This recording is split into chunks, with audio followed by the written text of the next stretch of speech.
77주년을 맞는 시점입니다.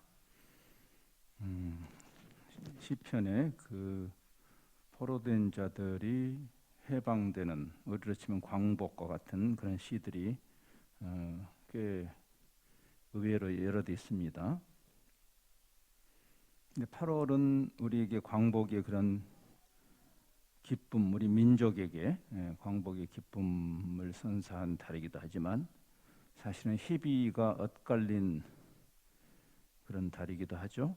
1910년 8월 29일 경술 국치. 8월은 병 주고 약 주는 달이죠. 그렇죠. 한일 관계는 이대로 좋을까? 라는 생각을 많이 하게 하는 계절이고, 남북의 문제라든지 한중일의 복잡한 관계, 이런 것과 그리스도인들은 전혀 무관한 것일까? 성경은 뭐라고 말하는가?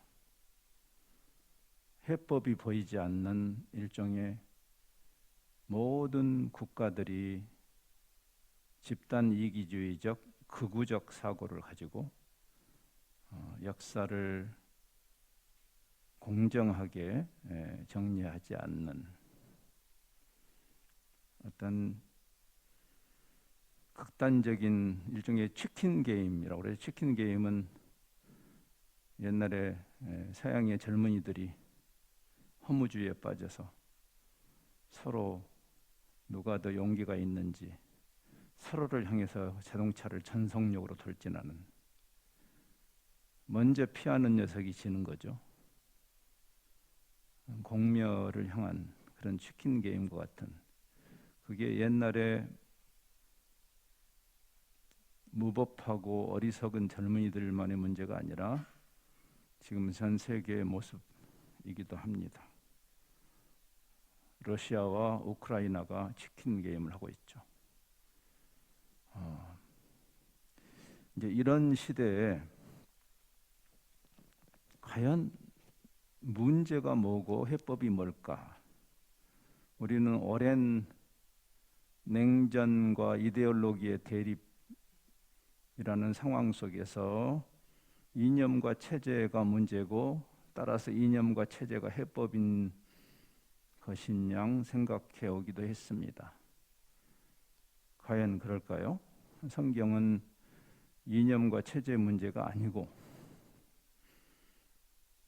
죄의 문제라고, 죄로 인한 망가짐의 문제라고 근원적으로 이야기를 하죠. 냉전이 끝나면서 세상의 모든 문제가 해결될 거라고 생각했습니다. 볼셰비키 혁명이 일어난 1917년 이래로 전 세계가 공산권과 자유세계 양진영으로 70년 이상을 갔죠. 1989년에 베를린 장벽이 무너질 때 우리는 그런 기대를 했습니다. 이제 세상에 평화가 올 거라고. 근데 평화는커녕 역설적으로 차라리 냉전 시절에는 겉으로나마 평화로웠던 것이 이제 싸우기 시작하죠. 인종 청소가 일어나기 시작했습니다. 이게 정말 체제의 문제일까요? 이데올로기의 문제일까요? 공산주의가 사라지면 세상에 평화가 올까요? 그렇지 않습니다. 악한 시스템인 건 맞지만 근본적으로 죄성의 문제인 게 분명합니다. 대표적으로 유고슬라비아를 생각해 보세요. 전 유고슬라비아죠. 평화로워 보이던 나라입니다. 아름답습니다. 여러분이 그 지역을 가보면 얼마나 아름다운지. 옛날에 이에리사 선수가 탁구 메달을 땄던 그 아름다운 사라예보가 있는 유고슬라비아가 냉전이 끝나자 해묵은 종족 갈등의 발톱이 드러났죠. 6개의 나라로 나눠지면서 슬로베니아, 크로아티아, 보스니아, 세르비아, 몬테네그로, 마케도니아. 그 과정에서 여러분이 잘 아시는 대로 보스니아와 세르비아에 주로 세르비아가 만행을 저질렀죠. 많은 피를 흘렸습니다. 공산주의가 사라지니까 평화가 올 줄 알았죠. 근데 차라리 공산 시절에는 싸우지 않던 그들이 처참한 그 흉악한 민족주의의 발톱을 드러내죠. 제 아들이 한 6년쯤 루안다라는 아프리카의 조그만 나라에서 살면서 그 공정무역과 연관된 커피 일을 했습니다. 그래서 제가 국제본부에 있는 동안 아프리카에 갈 일이 있으면 루안다를 한 두세 번 일부러 방문을 했죠. 냉전이 끝나고 거기도 비슷한 일이 일어났죠. 후투와 투치라는 두 종족, 같은 국민이죠. 자기들끼리 100만 명 이상을 죽이는 20세기 말에 냉전도 끝났는데 옛날 수백 년 전 역사에서나 생각할 수 있는, 그것도 그들이 뭐 총으로 죽인 것도 아니고 민간인들끼리 서로 때려 죽이고 쳐 죽이고 불태워 죽이고 100만 명을 죽이는. 더 충격적인 것은 통계상으로 루안다 사람들은 종교란에 자기가 기독교인이라고 쓰는 사람이 80%가 넘습니다. 그러면 통계적으로 소위 그리스도인이라는 사람들이 끼리 80만 명 이상을 죽였다는 이야기니까 충격이죠. 50년 이상을 지탱해온 남아프리카 공화국의 공식적인 인종차별, 40년대부터 90년대까지 아파르타이드, 그 끔찍한 구조악 속에서 남아공의 크리스찬들과 교회는 뭘 했단 말이에요? 세계 평화의 그리스도인들과 교회의 역할은 무엇일까? 그것뿐 있겠어요? 지금도 우크라이나 사태를 포함해서 중국과 대만, 지금 비슷한 일이 일어날 것 같은 징조죠. 중국의 소수민족 탄압이라든지 미얀마, 팔레스타인, 시리아, 아프가니스탄, 수단, 온 세상이 평화하고는 정반대되는 길로 가는 것이 어찌 특정 체제와 이데올로기만의 문제겠어요. 이 상황에서 우리는 세상의 그런 고통하는 세상의 진단이 무엇일까? 진단이 바로 돼야 처방이 나올 터인데, 교회는 그 고통하는 세상을 그냥 측은해하면서 바라만 보면 되는 것일까? 우리가 선한 사마리아인의 비유도 생각했지만 교회는 왜 있는 것일까? 우리가 할 수 있는 일은 무엇일까? 아니, 해야만 하는 일이 무엇일까? 효과가 있든지 없든지. 궁극적으로는 종말적 소망, 하나님의 주권에 기대는 종말적 샬롬을 우리는 소망하면서 살고 있는 거 맞습니다. 근데 종말적 소망은 우리의 현재적 책임을 면해 주는 것은 아니죠. 하나님의 통치를 받는, 사랑과 공의의 하나님의 통치를 받는 교회의 역할에 대해서 훨씬 더 진지하게 생각해야 합니다. 그냥 예수 믿고 천당 갈 생각만 하고 있지 말고, 우리가 제가 이제 여러분과 이렇게 만난 지가 10주차, 9주차가 됐는데 복음의 DNA를 생각할 때 근본적으로 복음은 평화에 관한 것이다. 샬롬에 관한 것이다. 그리스도가 오셔서 그분 자신이 평화의 왕으로 땅의 평화를, 우리가 당면하는 모든 문제의 근원적인 해법이 그리스도에게 있음을 성경이 이야기하죠. 그 예수님이 그의 몸된 교회에게 주신 역할이 피스메이커, 평화를 이루는, 우리에게 유엔 사무총장이 되라거나 기독당을 만들어서 대통령이 되라는 얘기가 아니라, 그렇게 될 사람은 돼야 되겠지만 근본적으로 그리스도의 방식, 그리스도가 왕으로 오셔야 그 역할을 하는 건 아니었잖아요. 그분은 오히려 거의 비천한 신분으로 오심으로 하나님의 해법을 우리에게 보여주신 것이죠. 평화의 왕, 십자가에서 그 평화를 에 관한 근본적인 근원적인 해법을 던지신 그분, 이제 우리에게도 그 직분을 주신다고 고린도후서 5장 18절과 19절은 이렇게 말합니다.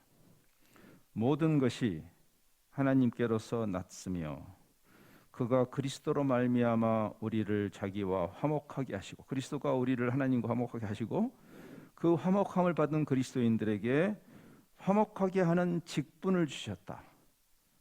우리가 그리스도를 통해서 덕분에 하나님과 화목할 뿐 아니라, 화해할 뿐 아니라, 이제는 우리가 세상과 하나님 사이에 화해자로 직분을 주셨다. 곧 하나님께서 그리스도 안에 계시사 세상을 자기와 화목하게 하시며 그들의 죄를 그들에게 돌리지 아니하시고 화목하게 하는 말씀을 우리가 세상에게 전해야 할 메시지는 예수 믿고 대박 터진다는 메시지가 아니고 샬롬의 메시지다. 우리의 직분은 샬롬을 이루는 것이고, 우리가 세상에 던져야 할 메시지는 우리가 좌나 우에 편승해서 이 치킨 게임을 가속화하는 역할을 교회가, 자기들이 서 있는 편에 유리한 가짜 뉴스를 교회가 생산해내는 그런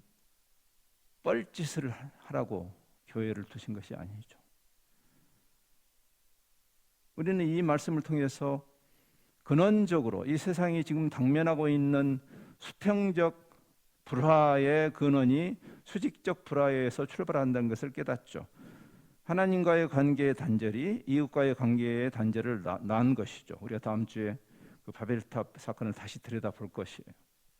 바벨탑 사건은, 창세기 11장에 나오는 바벨탑 사건은 창세기 3장의 근원적인 하나님과의 깨어진 관계의 필연적인 결과이죠.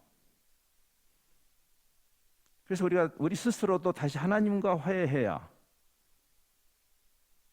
이웃과의 화해가 가능해지는 거죠. 탕자의 비유에서 집 나간 탕자가 아버지를 떠나니 형하고도 멀어지는 거죠. 수직적, 수장적. 근데 가장 근원적인 것은 그 수직적 관계의 회복, 그가 돌아왔을 때 이제 형과의 화해의 숙제가 남아있죠. 그 탕자의 비유 속에서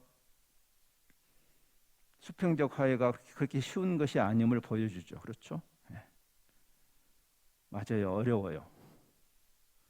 우리가 어떻게 세상과 화해할 수 있을까요? 우리가 어떻게 남과 북이 화해할 수 있을까? 우리가 어떻게 한일 이 해묵은 관계가 회복될 수 있을까? 지금 수와 힘의 논리로 우리를 겁박하는 중국하고 우리가 어떻게 화해할 수 있을까? 러시아와 우크라이나는 과연 화해가 가능할까? 어떻게 해야 되는 것일까? 이런 문제를 성경은 우리에게 어떻게 이야기하는지, 성경은 도대체 샬롬에 대해서 어떤 정의를 하고 어떤 방법을 제시하는가를 우리가 말씀을 통해서 들여다봐야만 하는 것입니다. 여러분이 그렇게 한다고 가시적인 변화가 없어도 우리는 그 일을 해야 돼요. 결과를 일궈내시는 분은 하나님이니까 우리에게 해야 할 일은 순종입니다. 계란으로 바위를 치는 것 같은 일이라도 우리에게 결과를 내라고 하시지 않습니다. 순종하라고. 십자가에서 그 허망하게 죽으시는 그게 얼마나 패배자처럼 보였을까요? 그렇죠? 근데 주님은 순종하시고 그 일을 통해서 샬롬이 근원적인 해법을 내시죠. 성경은 샬롬을 단순히 전쟁의 부재나 고통의 부재라고 말하지 않습니다. 제가 선교의 길을 가면서 가장 저에게 영감을 많이 주신 선배 중에 한 분이 중국 내지 선교회를 세우셨던 영국의 허슨 테일러란 분입니다. 그분의 글을 읽으면서 그분의 그 안목에 많은 도전이 됐었는데 그분이 그렇게 말했어요. 평안이라는 것은 폭력이나 고통의 부재가 아니라 하나님의 임재다. Presence of God. 하나님의 임재. 그게 샬롬이죠. 다시 탕자의 비유를 생각해 보세요. 다시 그 아버지의 품으로 돌아오는 거죠. 큰아들은 그 샬롬의 정의를 큰아들도 놓쳤던 것입니다. 탕자만 놓친 게 아니죠. 자기 아버지하고 있는 것이 평화란 것을 몰랐어요. 그래서 그는 물질에 시선이 가죠. 저 나쁜 자식이 돌아왔는데 저 살진 송아지를 잡아줘요, 아버지. 섭섭합니다. 우리가 하나님께 섭섭하는 순간이 어떤 순간일까요? 한번 생각해 보세요. 샬롬에 대한 이해가 없기 때문에. 야, 너는 나와 함께 있지 않느냐? 임마누엘. 그분과 사랑의 관계인 것을 성경은 말해요. 그러면서 그 하나님의 임재, 그 하나님의 다스리심, 그렇죠? 하나님 나라는 말의 의미죠. 미 어떻게 작동되는지를 성경은 일관되게 말하죠. 사랑과 공의의 하나님. 그렇죠. 그분과의 동행이라는 의미죠. 하나님의 통치를 받는 자가 참으로 자비롭고 참으로 의로워야 하는 거죠. 여기 10절과 11절은 구약 성경이 담아내는 신학적 개념 4개가 동시에 나오는 아주 독특한 절입니다. 10절과 11절 제가 읽을게요. 인애와 진리가 같이 만나고 의와 화평이 서로 입맞추었다. 인애는 사랑이라고 번역해도 됩니다. 헤세드라는 히브리 말은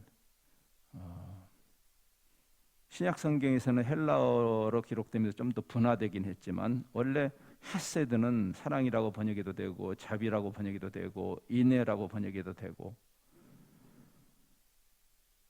하나님의 하나님 되심을 나타내는 탁월한 개념이에요. 헤세드. 근데 그 헤세드는 진리를 기반으로 합니다. 눈먼 사랑도 아니고 우리가 남이가 하는 팔이 안으로 굽는 것도 아니고 진리의 기반은 우리가 예수님의 그 요한복음 17장의 기도에서 귀에 못이 박히도록 생각했죠. 진리로 저들을 진리로 거룩하게 하옵소서. 에메스, 헤세드와 에메스는 구약이 말하는 하나님의 하나님 되심을 드러내는 가장 핵심적인 두 단어예요. 이 두 개가 함께 이게 두 개가 아니고 사실은 하나다. 그걸 이야기하는 거죠. 근데 그걸 다르게 말하면 의와 화평이다. 세덱하고 샬롬. 사실은 이것은 인애와 진리의 다른 표현이라고 말해도 크게 문제가 되지 않습니다. 의, 하나님의 의에 기반한 샬롬. 샬롬은 무엇을 전제하는가? 의의를 전제해요. 의롭지 않은 화평은 가짜입니다. 그래서 우리가 남이가 하는 그 화평은 화평이 아니죠, 사실은. 깡패들의 의리는 그래서 잘못된 표현이에요. 어를 의자를 거기다 쓰면 안 되죠. 깡패들에게는 의리가 없습니다. 야합이 있겠죠, 야합. 어를 의자를 거기다 쓰면 안 됩니다. 의와 화평. 이것이 하나님의 방법이에요. 세상 정권은 둘째치고 교회마저도 이 하나님의 두 성품에 대한 이해가 부족한 시대에 무슨 소망이 있겠나. 이 두 가지를 동시에 붙들고 있으려면 이게 쉬운 일이 아니죠. 대가를 요구해요. 그래서 대가를 요구한. 하나님도 대가를 지불하셨잖아요. 우리가 하나님이 세상을 사랑하셨으면 그냥 용서하면 되지 않나?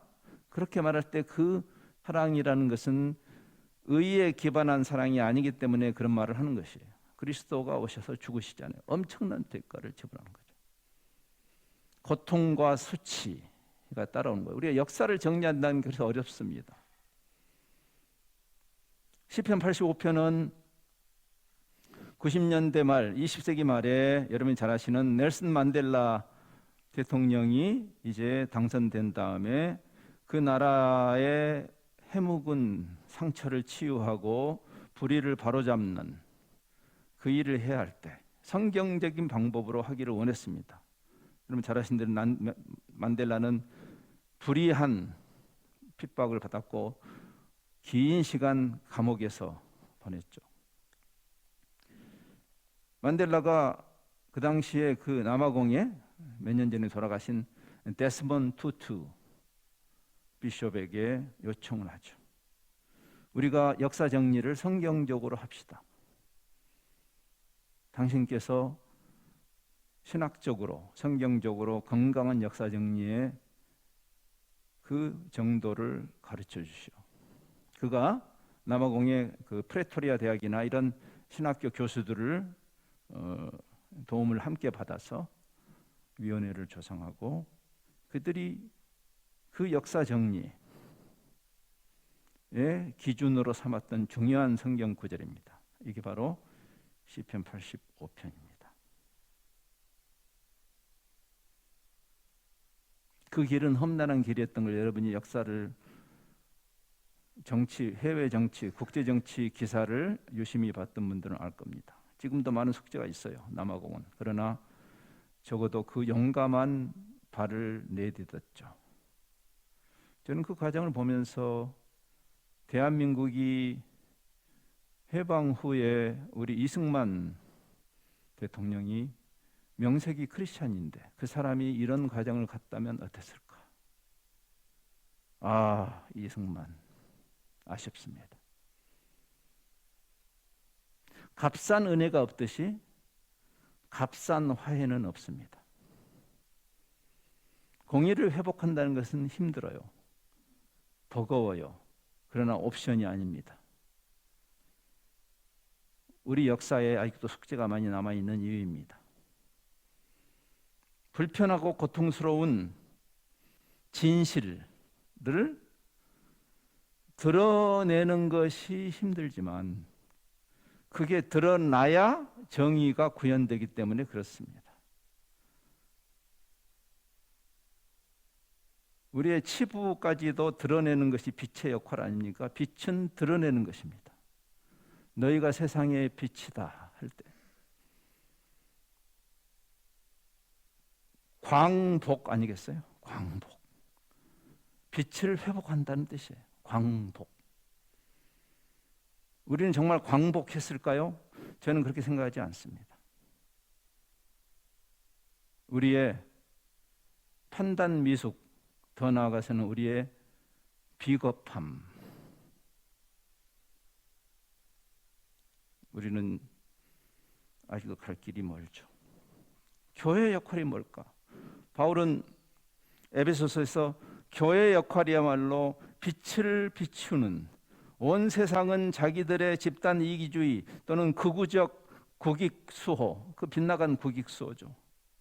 대한민국은 대한민국대로, 중국은 중국대로, 일본은 일본대로 극우적 사고를 가지고 역사를 재단하려고 하는, 거기에 교회의 역할이 뭘까요? 교회가 어떤 정권편에 서가지고 역사를 뒤트는 일에 앞장서는 그런 교회가 무슨 소용이 있을까요? 에베소 5장 8절과 9절에서 바울은, 제가 세 번역을 읽습니다.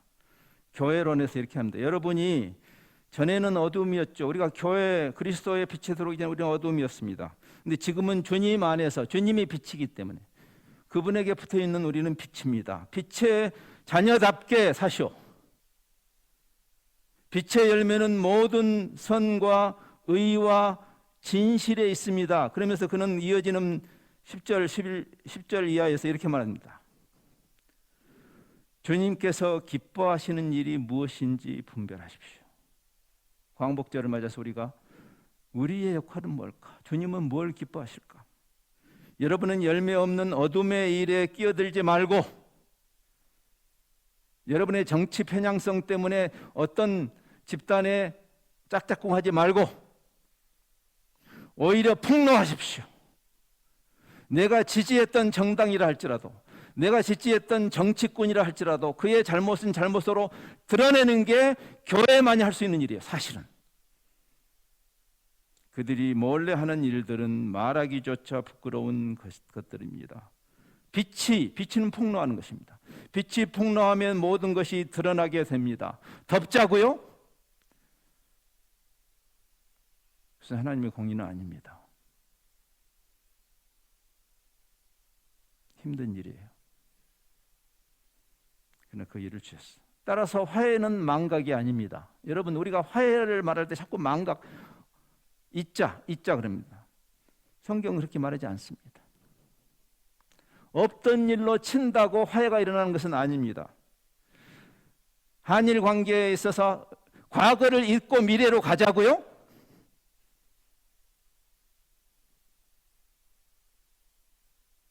제가 그 폴란드의 아우슈비츠를 방문했을 때 지금도 가슴에 와닿는, 거기 그 수용소에 걸려있던 현판, 여러분 유명한 이야기죠. 조르지 산타야나라는 철학자가 했던 말, 역사를 잃어버린 민족은 그 흑역사를 반복한다. 예루살렘의 홀로코스트 뮤지엄에 가면 거기에 그렇게 돼 있어요.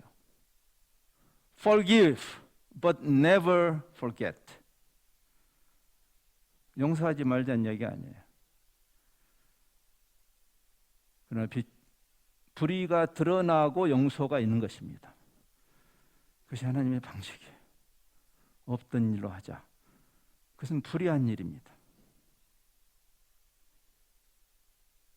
피해자만 기억하는 것이 아니고 가해자도 기억해야 되는. 그래서 피해자, 가해자가 다 치유되는 방식이 뭔지 아세요? 진실이 드러나는 것이.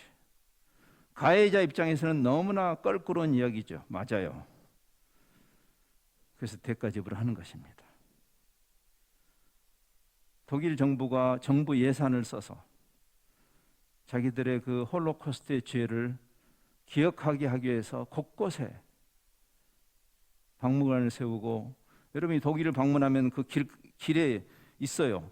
옛날에 그 유대인이 살던 집, 그 당시에 그들이 색출해서 그들을 죽였던 그 살던 집에 대한 패가 있어요.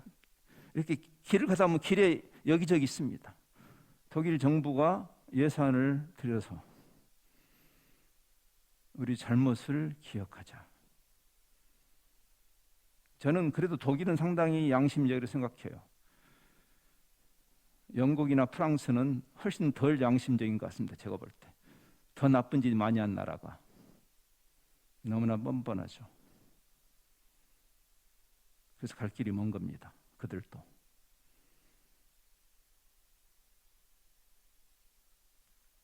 전범국가 일본이 한반도에 전쟁이 딱 적시에 터져주는 바람에 그들의 그 수치를 감춰도 되는 시적절한 남의 불행이 자기들의 행복이 됐던 것처럼 영국이나 프랑스나 그 당시에 식민 침탈을 했던 그들의 수많은 죄가 가장 최근에 나쁜 짓을 독일이 하는 바람에 독일이 다 뒤집어 쓰죠. 우리는 독일이 대단히 나쁜 나라라고 그렇게 알고 있지만 사실은 더 나쁜 짓을 한 나라들이 가장 최근에 나쁜 짓을 한 독일 덕분에 신사의 나라인 것처럼 그런 역사 정리가 안 되면 미국이 온 세계에 가장 민주주의를 선도하는 것처럼 까불지만 그들이 그 아메리칸 인디언들, 원주민들을 그렇게 많이 학살한 것에 대한 공식적인 역사 정리를 지금도 안 하고 있으면 어찌 그 나라를 통해서 미국을 통해서 세계 평화를 논할 수 있고 정의를 이야기할 수 있을까요? 우리 민족의 죄까지 포함해서 성경은 빛으로 드러나는 일이 있어야 된다. 루안다라는 그렇게 가난한 나라도 그 가난한 나라가 예산을 들여서 뭘 한지 아세요? 전국에 제노사이드 뮤지엄을 만들었어요. 가는 곳마다 있어요. 루안다 조그만 강원도 정도 됩니다. 땅덩어리가. 근데 가는 곳마다 제노사이드 뮤지엄이 있어요. 가는 곳마다. 왜 그럴까요? 우리의 불행했던 그리고 불의했던 과거를 잊어버리지 말자. 다시는 이런 일이 일어나서는 안 된다. 해방 전에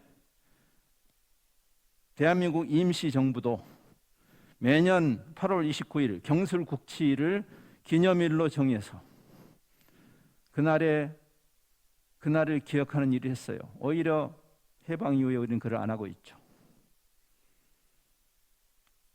나라를 빼앗긴 게 자랑스러워서가 아니라 잘못된 역사를 반성하기 위함이죠. 성경은 그 흑역사를 다 기록하고 있어요. 그래서 여러분이 성경을 읽어보면 흑역사가 그대로 나오잖아요. 이런 기록은 좀 뺐으면 좋았겠는데 내가 역사를 쓴다면 이런 기록을 썼을까라고 하는 역사까지 거기 나와요. 믿음의 조상 아브라함이라는 사람이 얼마나 철면피였던 것까지 다 쓰고 있어요. 다윗같이 다윗을 만나니 내 마음이 합하다는 그 사람의 나는 그 정도까지 나쁜 짓을 안 한 것 같은데 내 생애에는 예? 다윗이 그렇게 대단해요? 도찐개찐 인간의 죄성을 그대로 왜 드러날까요? 성경은 왜 그런 우리가 그래도 괜찮다고 하는 사람들의 그 흑역사를 왜 가감 없이 썼을까요? 성경이 한번 생각해 보세요. 고린도전서 10장에 바울은 그렇게 말합니다. 그들에게 일어난 이런 일은 흑역사입니다. 이런 일은 본보기가 되고 좋은 본보기도 되지만 반면교사도 되는 거죠. 그렇죠? 예. 말세를 만난 우리를 깨우치기 위해서 기록했다. 그런즉 너희가 섰다고 생각하느냐? 넘어질까 조심해라. 여러분 구약이 이자는 말을 쓰지 않습니다. 구약은 가장 많이 쓰는 동사 중에 하나가 뭔지 아세요? 사카르. 기억하라. 없던 일로 하자고요. 그것은 적어도 최소한 성경의 방법은 아닙니다. 232에 나와요. 사카르가 가장 자주 나오는 동사 중에 하나입니다. 사카라야, 스가랴. 하나님이 기억하신다라는 뜻이에요. 하나님이 기억하신다.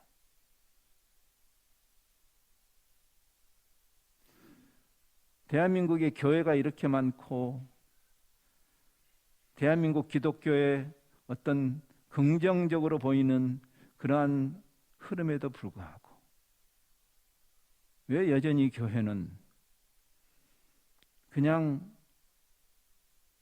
편들기 정도로 머물고 있는 것일까요? 제가 여러분에게 할 이야기는 물론 아닙니다.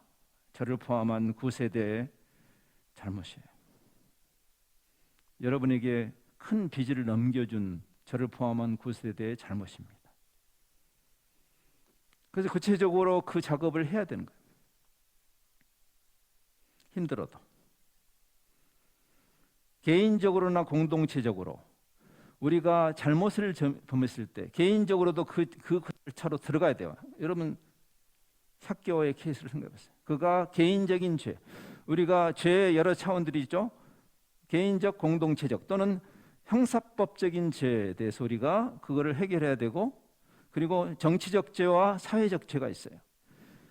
나치 정권 시절에 독일인들이 다 공범자가 되는 것입니다. 그래서 독일 교회가 나치 정권에 대해서 부역한 교회도 있고 입을 다물므로써 거기에 은근하게 동조한 교회.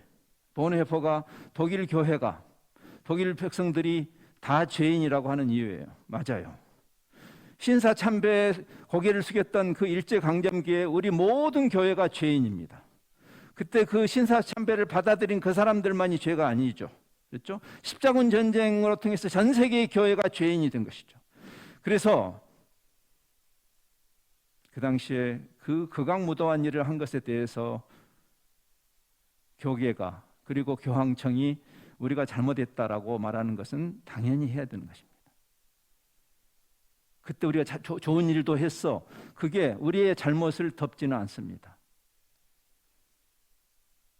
러시아가 이런 일을 할 때, 그때 볼셰비키 혁명으로 그 공산주의라는 그럴듯해 보이는 그 이데올로기를 앞세워서 실제로는 잔혹행위를 할 때 그거를 눈 감아준 정교회, 지금도 우크라이나를 침략하는 러시아를 축복하는 정교회는 모든 러시아의 크리스찬들을 죄인으로 만드는 것입니다. 내가 한 거 아닌데 그렇게 말하면 안 되는 것이죠. 그것이 성경의 논리입니다. 그래서 각계의 지도자는 집단 이기주의적 극우적 관점에서 우리를 포장하고 남들에게 손가락질을 하는 일을 멈추고, 이 갈등하는 두 집단 사이, 그렇죠? 가해자와 피해자 사이 큰 간격이 원수되었던 그 간격 사이에 다리를 놓는 역할을 해야 되는 것이에요. 그게 지도자가 해야 할 일이죠. 만델라 같은 정치적 지도자가 필요하죠. 데스몬드 투투 같은 교회 지도자가 필요한 거죠. 마하트마 간디 같은 사회적 지도자가 필요해요.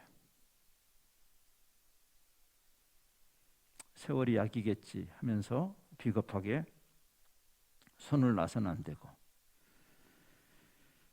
그 여정을 가는 것이 양자에게 다 필요해요. 역사 정리를 바로 하는 것은 일본을 위해서도 좋은 일입니다. 가해자와 피해자가 진정한 치유의 여정으로 가는 그런 절차를 한다고 해서 화해가 자동적으로 일어날 것을 기대해서는 안 됩니다. 어느 누구도 화해를 강요할 수는 없어요. 특별히 가해자는 개인의 입장에서는 죽을 때까지, 집단의 입장에서는 영원토록 잘못했다고 해야 됩니다. 영원토록. 우리가 그리스도를 통해서 용서받았음에도 불구하고 우리의 죄성을 인정하는 것과 같습니다. 가해자는 영원토록 이제 그만합시다, 불가역적으로 그만합시다, 이렇게 말하는 것은 가해자에게 자격이 주어져 있지 않습니다. 영원히 반복적으로 우리가 잘못, 그래서 기억하라고 하는 것입니다. 때가 되면 용서는 피해자가 하는 것이죠. 그렇죠? 때가 되면 아름다운 꽃이, 광야에서 아름다운 꽃이 피듯이 화해의 꽃이 필 때까지, 그 꽃이 필 가능성을 향해서 우리는 정의를 바로 세우는 일을 해야 돼요. 그래서 결국 만델라 정권은 그 유명한 진실과 화해 위원회를 세우게 됩니다. Truth and Reconciliation. 예, 진실이 드러나야 화해가 가능한 것입니다. 그래서 우리는 진리의 종교예요. 구원이, 진리가 없으면 구원이 없기 때문에 그렇습니다. 긴 여정을 갔습니다. 1995년부터 무려 2003년까지 8년의 과정을 갔어요. 그 지루한 과정, 끈질기게 갔죠. 우리 역사에 없는 일입니다. 슬픈 일입니다. 60년대 군사 독재 정권이 경제 논리를 앞세워서 없던 일로 하자고 한일 협정을 맺었습니다. 한일 협정 반대 데모가 전국적으로 일어났죠.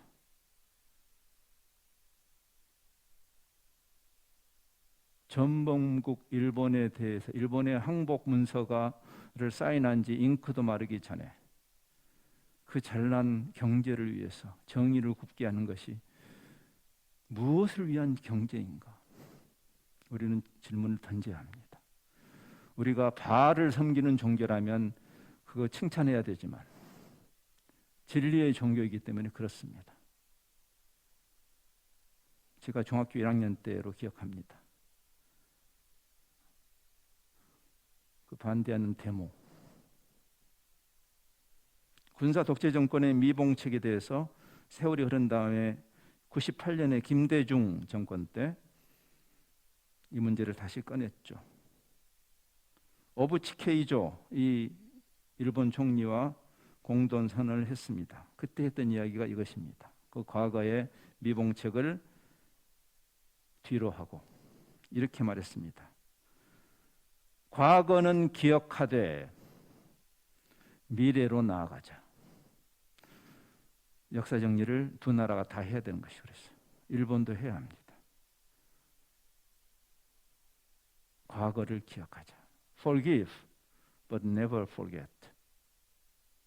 홀로코스트 뮤지엄의 그 말처럼. 노무현 정권 때 진실과 화해를 위한 만델라의 그 방식을 통해서 힌트를 얻은 우리나라에서 그 시도를 했습니다. 역사를, 과거사를 정리하고자 하는 시도. 여러분이 그 역사를 알 겁니다. 잘 아신 대로 일부 진행이 되다가 결국 영도사미가 됐죠. 왜 그랬을까요? 너무 시간이 많이 흐른 실기한 면도 있지만 강력한 기득권층의 반발이 있었습니다. 이러면 우리나라 망한다고. 진리를 드러내는 것이 나라가 망하는 길이면 망해야 합니다, 여러분. 우리가 진리를 드러내므로 일본이 망하면 일본이 망해야죠. 진리를 드러내서 망할까요? 하나님의 그 진리를 통한 하나님의 해법에 대해서 우리가 믿는다면, 진리의 깃발을 들어야 할 사람들은 정말 크리스찬들입니다. 매국노 소리를 들을지라도 그렇게 하면 국익에 저해된다고 비난을 받을지언정 진리가 진리로 드러나야 합니다. 우리는 이 일 잘 못했습니다. 8.15 광복절을 하루 앞두고 77주년, 부끄러운 이야기죠. 여기 젊은 세대에게 마치 부모가 돌아가면서 빚을 상속해 주는 것처럼 여러분에게 남겨져 있는 숙제입니다. 미안하게 생각합니다. 그러나 이 문제는 그냥 넘어갈 수는 없는 것입니다. 끊임없이 이 문제를 여러분의 각계각층에서 여러분의 역할을 해야 할 것입니다. 예, 낙심이 크고 절망감이 밀려오죠. 그래도 교회가 만일 바로 선다면, 교회가 만일 그 역할을 한다면 소망은 거기에 있습니다. 기성세대는 분명히 실패했습니다. 제가 볼 때. 인정합니다. 광야 세대의 그 실패, 끊임없는 흑역사를 뒤로 하고 새로운 세대가 가나안에 입성한 것처럼 이제 여러분의 세대가 그 결정을 잘 해야 합니다. 말씀 속으로 깊이 들어가서 우리는 무엇을 해야 되는가? 성경의 해법은 분명합니다. 사랑과 진리가 만나야 합니다. 의와 화평이 입을 맞춰야 합니다. 하나님의 공의가 배제된 온정주의는 해법이 아닙니다. 미로슬라브 볼프, 아까 제가 그 유고슬라비아 이야기했죠. 9.25 이야기했죠. 그때 그 끔찍한 인종 정서의 현장에서 피해를 입었던 신학자입니다. 미로슬라브 볼프. 그는 말합니다. 여러분, 화병을 경험해 보셨나요? 화병. 힘없고 뼈가 없어서 내가 피해자인데 가해자로 둔갑해 있는 대한민국의 사법 시스템 앞에서 다 때려 부수고 싶은 그 화병. 그런 비슷한 화병을 미로슬라브 볼프가 거기에 그 인종 종소 현장에서 경험했습니다. 그러면서 그는 스스로에게 질문했어요. 크리스찬으로서 내 역할은 무엇일까? 그가 배제와 포용이라는 탁월한 책을 쓰면서 그는 말합니다. 만일 하나님이 공의의 하나님이 아니시라면, 이 억울함을 당한 것을 바로 잡아주시는 하나님이 아니라면, 즉 공의의 하나님이 아니라면 그분은 사랑의 하나님도 아니시다. 맞아요. 그분이 공의로운 분이 아니라면 그분의 사랑이 무슨 의미가 있는가?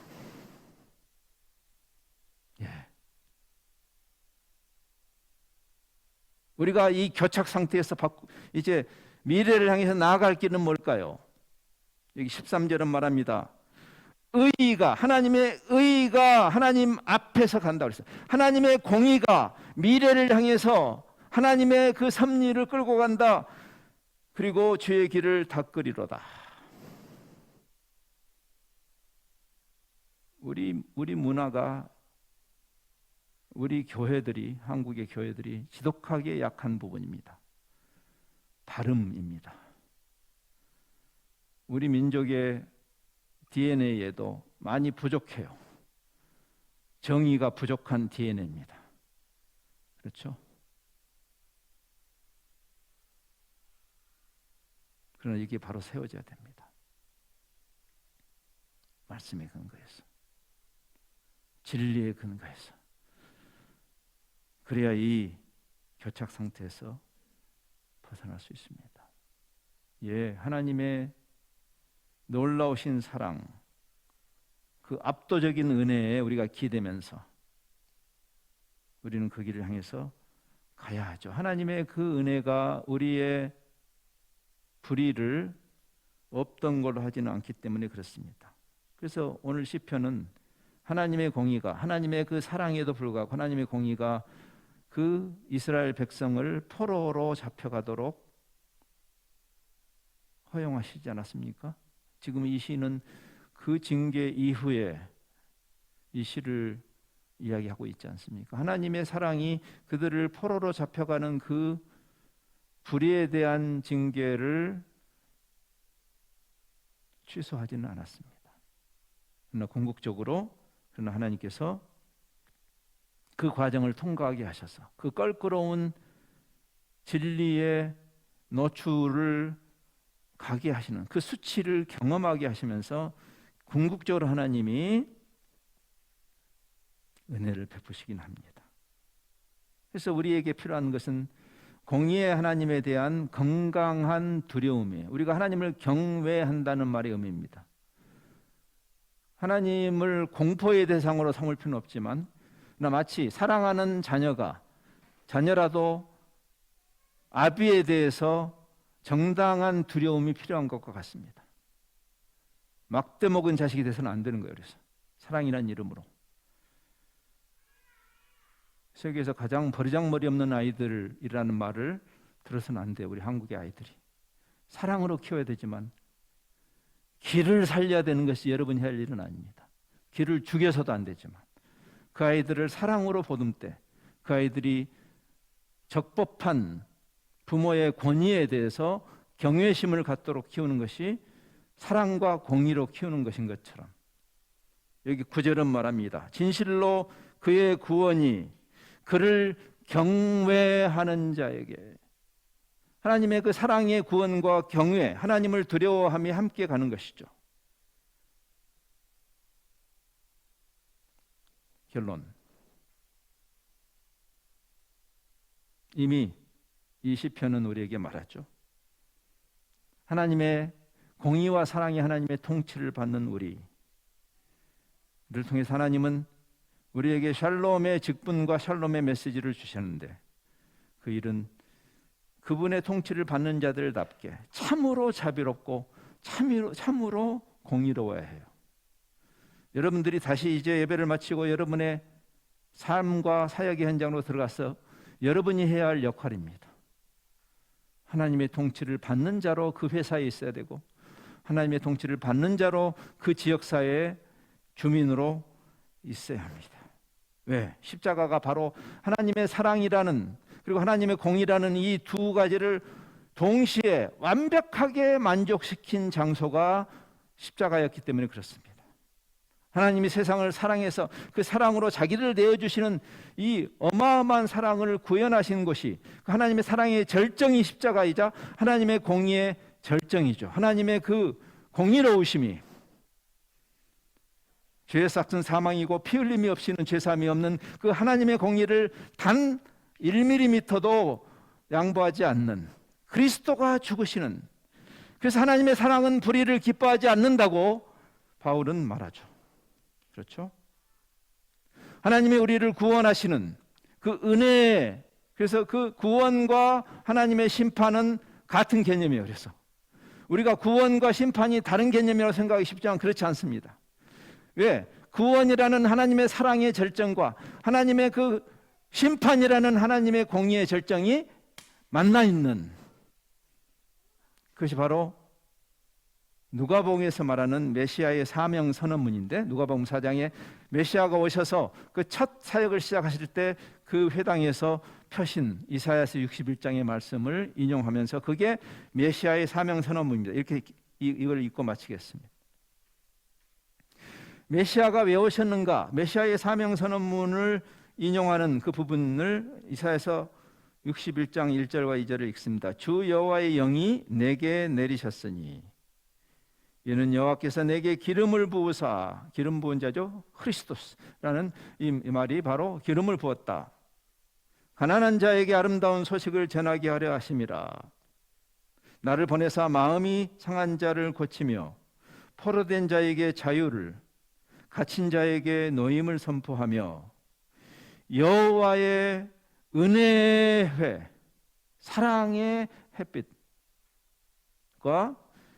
하나님의 보복의 날, 사랑과 공의, 이 두 날은 같은 개념이에요.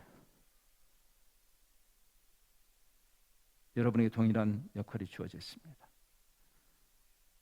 샬롬의 직분, 샬롬의 메시지는 하나님의 사랑과 공의라는 방편으로 가는 것입니다. 여러분이 있는 곳에서 그 하나님의 공의와 하나님의 사랑을 드러내고 구현하는 피스메이커의 역할을 잘 감당하시는 여러분의 행보가 되기를 바랍니다.